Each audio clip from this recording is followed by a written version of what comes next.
પંચમહાલ જિલ્લામાં સમગ્ર શિક્ષા અભિયાનમાં ₹2.79 કરોડની સરકારી નાણાકીય ઉચાપત કરવાના કેસમાં 2 કરાર આધારિત કર્મચારીઓ પૂજનકુમાર જોશી અને નીતિનકુમાર પટેલની પોલીસે હિંમતનગરથી ધરપકડ કરી છે.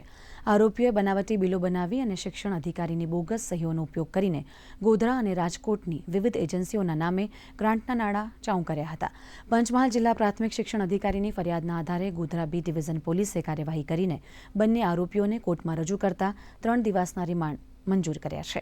પોલીસ તપાસમાં આ ગેરરીતિનો આંકડો હજુ વધવાની શક્યતા સેવાઈ રહી છે. બે આરોપીઓ પૂજનકુમાર રમેશચંદ્ર જોશી તથા નીતિનકુમાર જયંતિભાઈ પટેલ આ બેઓએ નામદાર સેશન્સ કોર્ટ ખાતે પોતાની આગોતરા જામીન અરજી મૂકેલી હતી, જે નામદાર કોર્ટ દ્વારા નામંજૂર કરવામાં આવેલી હતી. જેથી તપાસ કરનાર અમલદાર આ બંને આરોપીઓની પકડ કરવાની તજવીજમાં હતા અને તેમની સર્ચ દરમિયાન તેઓ પોતાના વતન સાબરકાંઠા હિંમતનગર ખાતેથી મળી આવતા તે લોકોને અટક કરવામાં આવેલા છે.